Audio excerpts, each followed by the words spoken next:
Nama saya Mas Rifa Azahra, saya dari kelompok 4 ingin menjelaskan tentang konsep alam sebagai sistem. Apakah itu konsep alam sebagai sistem? Alam semesta didefinisikan sebagai ruang dan waktu di mana semua energi dan materi berpadu. Alam semesta mencakup mikrokosmos dan makrokosmos. Mikrokosmos adalah benda-benda yang memiliki ukuran yang sangat kecil seperti atom, elektron, sel, amuba, dan sebagainya. Makrokosmos adalah benda-benda yang memiliki ukuran yang sangat besar seperti bintang, planet, dan galaksi. Teori terbentuknya alam semesta atau galaksi menurut teori tidal atau pasang surut yang dikemukakan oleh James Hutchins dan Harold Jeffreys pada tahun 1919 Masehi. Ratusan juta tahun yang lalu, sebuah bintang bergerak mendekati matahari dan kemudian menghilang. Pada saat itu, sebagian matahari tertarik dan lepas. Dari bagian matahari yang terlepas inilah kemudian terbentuknya planet-planet. Selanjutnya saya akan menjelaskan materi mengenai teori bintang kembar. Teori bintang kembar merupakan teori pembentukan tata surya yang dikemukakan oleh David Letton, seorang astronom Inggris. Menurut teori ini, pada awalnya matahari merupakan bintang kembar. Bintang kembar yang tertabrak kemudian hancur menjadi bagian-bagian kecil yang secara terus-menerus berputar kemudian menjadi planet-planet yang mengelilingi bintang tetap bertahan disebut matahari. Selanjutnya, teori nebula. Teori ini pertama kali dikemukakan oleh Immanuel Kant dan Laplace pada tahun 1796. Menurut teori ini, mula-mula ada kabut gas dan debu. Kabut gas ini sebagian besar terdiri dari hidrogen dan sedikit helium. Nebula ini mengisi seluruh ruang alam semesta.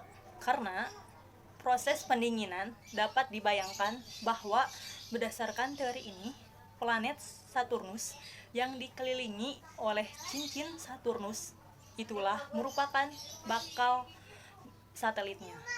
Yang terakhir adalah teori Big Bang. Teori ini dikemukakan pertama kali oleh Chamberlin dan Moulton. Hipotesis ini bertitik tolak dari pemikiran yang sama dengan teori nebular, yaitu bahwa sistem tata surya ini berbentuk dari kabut gas yang sangat besar yang berkondensasi. Nama saya Rini Agustin. Saya akan menjelaskan konsep alam semesta sebagai sistem. Menurut teori J.P. Kuiper atau protoplanet. Menurut teori ini, dahulu di alam semesta terdapat awan, gumpalan debu, dan gas kosmos yang terbentuk seperti piring dan terus berputar. Salah satu di awan gas mengalami pemampatan dan menarik partikel debu ke pusat awan, kemudian membentuk gumpalan bola. Gumpalan bola kemudian memipih dan membentuk cakram. Selanjutnya, teori menurut planetesimal dikemukakan pertama kali oleh Chamberlin dan Moulton. Hipotesis ini berkritik tolak dari pemikiran yang sama dengan teori nebular. Perbedaannya yaitu terletak pada asumsi bahwa terbentuknya planet-planet itu tidak harus dari satu badan, tetapi diasumsikan ada bintang besar lain yang kebetulan sedang lewat dekat bintang di mana tata surya kita merupakan bagiannya. Selanjutnya yaitu sistem tata surya. Sistem tata surya adalah susunan benda-benda langit seperti planet, asteroid, dan satelit yang bergerak mengelilingi matahari. Anggota sistem tata surya. Yang pertama, matahari. Matahari memiliki massa sebesar 332.830 kali massa bumi. Dengan massa yang besar ini, matahari mampu mengalami kepadatan inti yang mendukung terjadinya reaksi fusi nuklir dan mampu menghasilkan jumlah energi yang besar. Yang kedua yaitu planet. Planet merupakan benda angkasa yang tidak dapat menghasilkan cahaya sendiri dan beredar mengelilingi matahari. Terdapat 8 planet yang berputar mengelilingi matahari. Yang pertama, Merkurius. Planet ini yang paling dekat dengan matahari. Planet ini adalah planet terkecil di sistem tata surya. Yang kedua yaitu Venus. Planet ini merupakan planet kedua yang paling dekat dengan matahari. Planet ini hampir mirip dengan bumi, namun memiliki cahaya yang terang setelah matahari dan bulan. Yang ketiga yaitu bumi. Planet ketiga yang satu-satunya planet yang memiliki kehidupan. Dan yang keempat yaitu Mars. Mars memiliki karakteristik planet yaitu planet berbatu dengan lapisan atmosfer tipis, terdapat kawah, lembah, dan es di kutubnya. Yang kelima yaitu Jupiter. Jupiter adalah planet yang memiliki gas raksasa yang sebagian besar tersusun dari helium dan hidrogen yang massa per 1000 massa matahari dan 2,5 kali jumlah massa seluruh planet di tata surya. Yang keenam yaitu Saturnus. Planet ini memiliki julukan planet cincin. Yang ketujuh yaitu Uranus, planet yang terkenal paling dingin di tata surya. Yang kedelapan yaitu Neptunus. Planet ini juga memiliki cincin yang tipis. Di samping itu, jarak Neptunus dengan matahari sangat jauh, sehingga atmosfer Neptunus terluar merupakan tempat sangat dingin di tata surya. Selanjutnya, saya Rina Ramawati. Di sini saya akan menjelaskan mengenai tata surya. Jadi, tata surya itu merupakan sistem antariksa yang saling terikat gravitasi, yang dimana terdapat benda-benda langit yang mengitari matahari secara langsung maupun tidak langsung. Dari sekian banyaknya benda langit yang mengitari matahari, ada salah satu benda langit yang paling besar yaitu planet. Bulan merupakan benda langit yang mengitari matahari secara tidak langsung. Bulan juga merupakan satelit alami planet yang mengitari planet. Ada 8 planet besar yang mengitari matahari dengan lebih dari 160 buah bulan yang sudah diketahui. 5 atau lebih planet katai atau yang biasa disebut dengan dwarf planet, serta jutaan asteroid dan komet.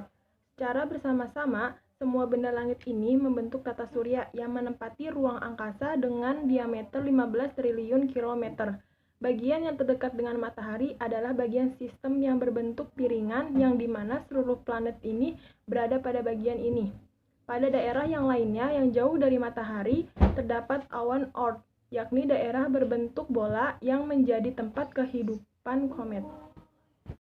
Rotasi bumi. Rotasi bumi merupakan perputaran bumi pada porosnya. Rotasi bumi ini ada arahnya, yaitu bumi berputar menuju ke arah timur atau melawan arah perputaran jarum jam. Arah rotasi ini menyebabkan berbagai dampak rotasi bumi yang dapat kita rasakan dari bumi ini. Contohnya seperti terjadinya siang dan malam, terjadinya perubahan waktu, bentuk bumi menjadi bulat, penat di kedua kutubnya. Yang keempat, terjadinya pembelokan arah angin. Yang kelima, terjadi gerak semu harian matahari, dan yang terakhir, adanya perbedaan percepatan gravitasi. Nama saya Rahma Susilowati. Di sini saya akan mempresentasikan kelanjutan dari teman-teman saya.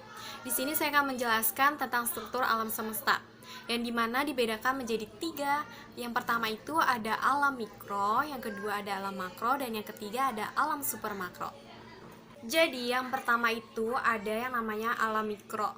Alam mikro adalah alam halus atau alam yang kelompoknya lebih besar, atau alam yang dapat dilihat, dirasa, dan ditempati oleh energi kehidupan, yang dimana di dalam itu terdapat ada 4 juga.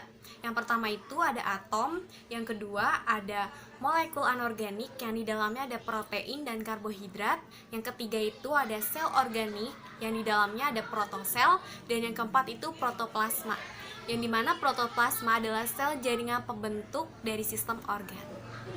Yang kedua itu ada alam makro, yang dimana alam makro adalah alam yang kelompoknya lebih kecil atau alam halus, yang di dalamnya itu terdiri dari ekosfer, ekosistem, komunitas, yang di dalamnya ada masyarakat makhluk hidup, dan yang terakhir itu ada yang namanya populasi dan individu.